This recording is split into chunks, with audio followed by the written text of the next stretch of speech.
So we're going to talk about the Rotary Action Plan, whether I get the slides moving or not. So, the strategic plan was put together about 8 years ago, but it's just been starting to be used both at the board level and at the trustee level. So, how are we going to move forward? Right today, here in Rotary, we have 1.4 million people. We have 48,000 clubs. We're bringing them all together to try to do good in the world. I love this picture. This is from the last convention. They had a mezzanine level, and I bent over, and I took this picture. And I love it because it shows the Rotarians who are in the yellow, bright-colored vests, but it also shows a bunch of other people who are volunteers who just happen to be walking down the street, and we brought them in. Yeah, so we got to keep on doing that. So that's where we are now, but where are we going? So Stephanie's going to be our president come July 1, and she has actually appointed Chris Etienne, director-elect, to come up with a group of strategic people who are going to help us move this all forward. So why do we need an action plan? Well, we need an action plan to focus all our clubs, and if anyone can do it, this group of presidents can.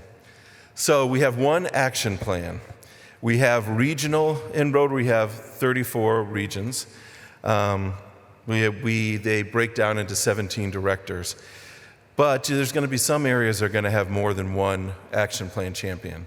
So they're going to pick district champions, and those district champions are going to pick club champions. And the whole idea is to get the Rotary Action Plan down into the clubs. You know, for years we've been talking about the three-legged stool, how we work on foundation, we work on membership, we work on public image. Well, this is a deeper dive into that. What Rotary did is they took 1 million different pieces, literally 1 million different pieces of data set. They talked to Rotarians, they talked to ex-Rotarians, and they came up with this action plan. And there's going to be a toolkit. There's a booth out there. If you go out there, it'll have a list of things that you can find on our zone website for what you can use for the toolkit. So in Rotary, we have a vision statement, and that vision says, together, we see a world where people unite to take action, to create lasting change in the world, in our communities, and in ourselves. So that's what we're aiming for. That's the vision of Rotary. But how do we get there? Well, we get there through this action plan. And it used to be called a strategic plan, it was in development, but we're people of action and we're using it now. So that's why we call it an action plan.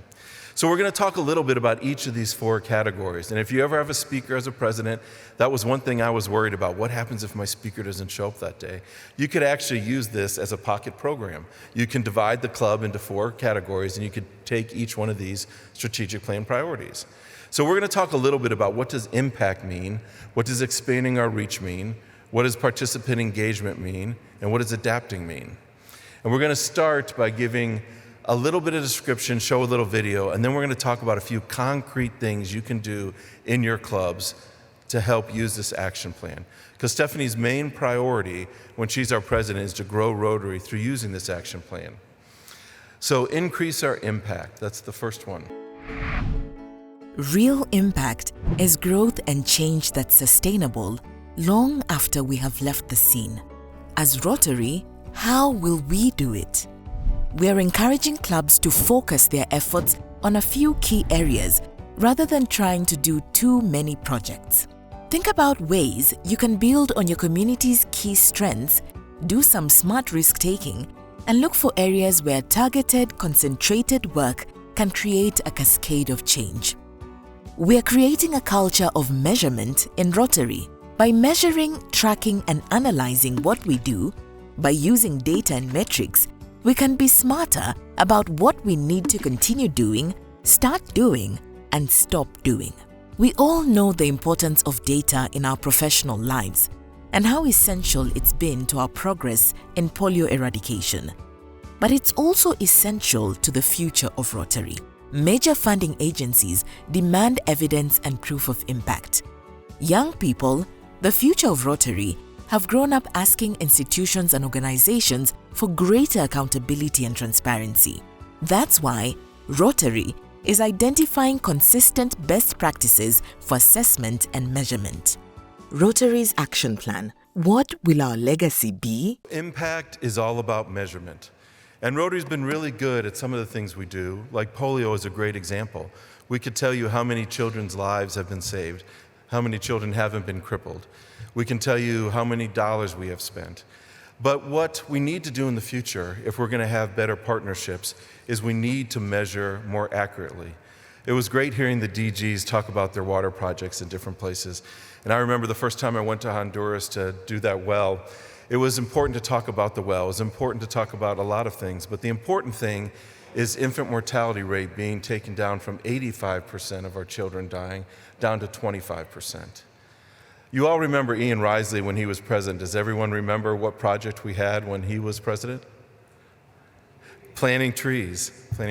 So it's important to know how many trees we planted, right?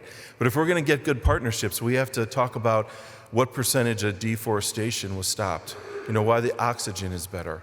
So it's all about measurement. So that's what we're talking about, impact. And of course, polio was our good example. So when we do projects as a club, make sure you measure that in every way possible, and then talk about those stories. So the second action plan priority is expanding our reach. And this is what Rotary has to say about that. At Rotary, we are committed to making people feel welcome and at home in our clubs, programs, and within our leadership. As an organization that is creating stronger communities worldwide with members in all corners of the globe, Rotary has a responsibility to lead the way. We are exploring and evaluating new participant models so that people can join and take action with us in more convenient ways. We are bringing in outside help, collaborating with local experts on diversity, equity, and inclusion training. It's a great way to forge new kinds of partnerships. And we are being more intentional about giving all members meaningful ways to connect, including them in club planning and decision-making, and valuing their contributions. We believe that bringing people together to share different backgrounds, perspectives, and experiences helps us unlock potential and discover new solutions. Now, let's make good on that promise. Let's share our values with new audiences, create new ways to bring people together, and prove we are an organization that's inclusive, engaging, compassionate, and ambitious. Rotary's Action Plan.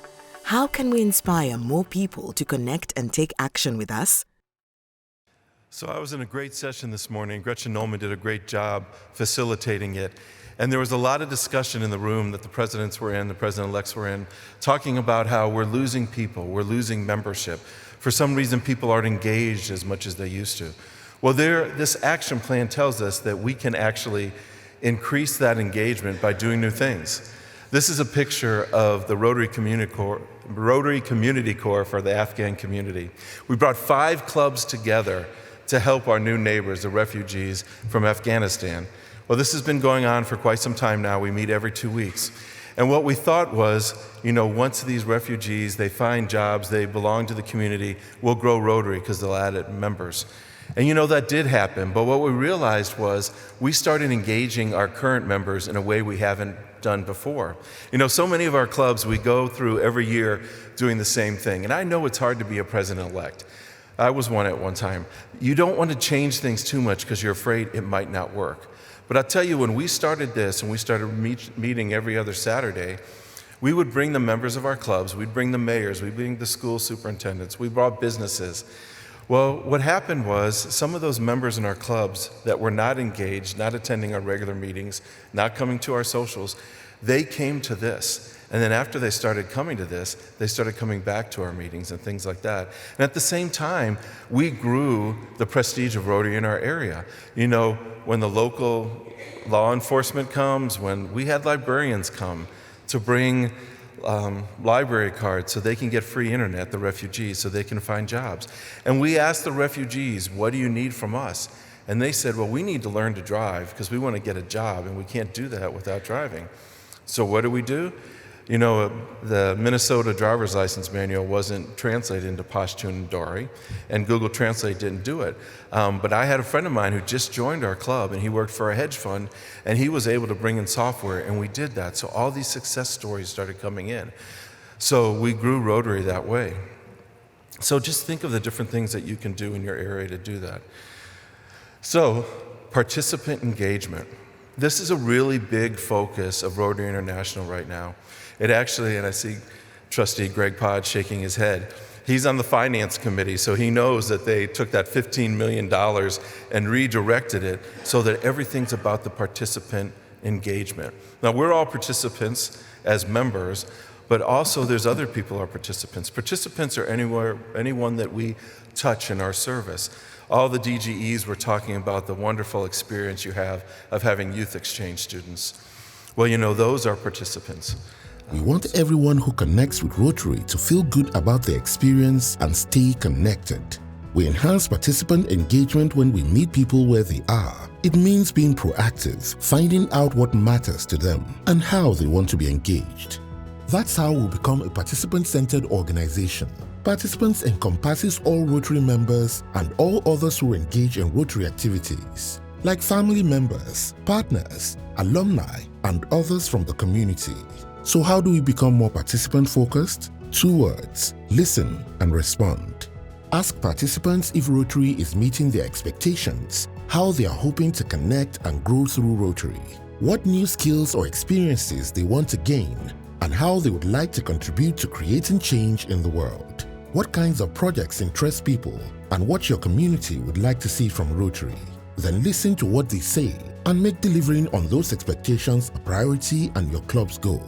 That's how we make sure people feel seen, valued, and heard. Because when we do, people will join Rotary and stay, so we can do even more real and lasting good in the world. Rotary's Action Plan. What would improve your Rotary experience? I loved hearing the story about that the DGE told about the young person that had come back from a youth exchange in Germany and how excited she was. There's no more energy in a room that when a youth exchange student comes back. And these youth exchange students, that's Paco. He lived with us for a year. He was from Valencia, Spain, on the left, and my son on the right. And I remember the first weekend Paco was with us. He wanted me to take him to the hardware store because he was actually taking an engineering class, and he needed an empty can of paint that he could put a rubber band and a weight and roll it across the floor. Well, we had a great time doing that, and he said, "Tom, I'm going to be an engineer when I grow up." And of course I smiled.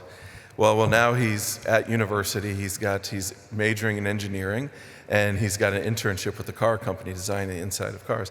So he might grow up to be a great Rotarian, but in the meantime, his family has come visit us, and we visited them. So those are the kind of relationships we have to have if we want to keep on growing Rotary. So let's reach out to everyone that we deal with and show them the best side of Rotary.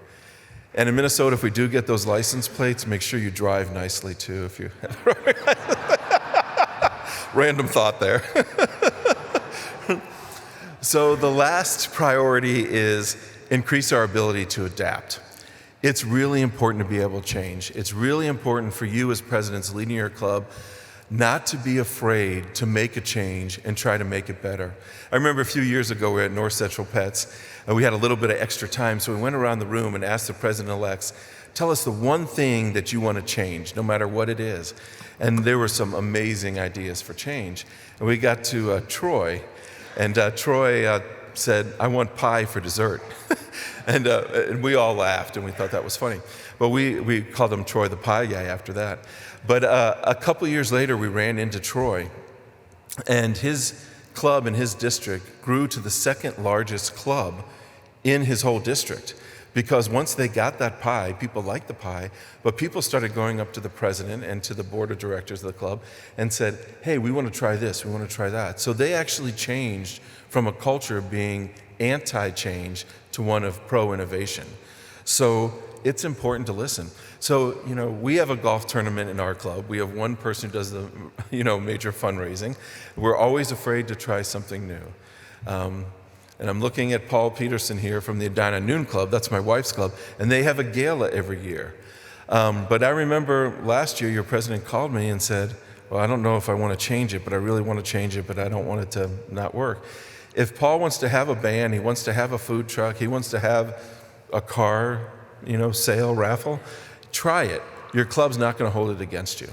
To be leaders in this time of accelerating change, we need to become more agile and responsive to what's relevant to communities. It's a big opportunity for Rotary and for all of us who are proud to be people of action. We can look at how our ability to communicate effectively, share resources, work collaboratively, and make decisions might be challenged by our operations or structures. We're working on streamlining our structure to fix the disconnects between clubs, districts, zones, and headquarters. We're discovering more of what's possible when we work together, not just as a collection of clubs, but a true global network of change makers. We don't have to reinvent the wheel every time. We can collaborate, partner, and be the place that connects people and organizations to get more accomplished. What can you do? Take a fresh look at your club. Is it time to peel away some of the layers you've added over the years and simplify how you operate? Invite community leaders outside of Rotary to your club board meeting to offer a new perspective. Adaptim is also looking for new ways to collaborate with new partners who share our values and commitment, but who can challenge and help us innovate and do more.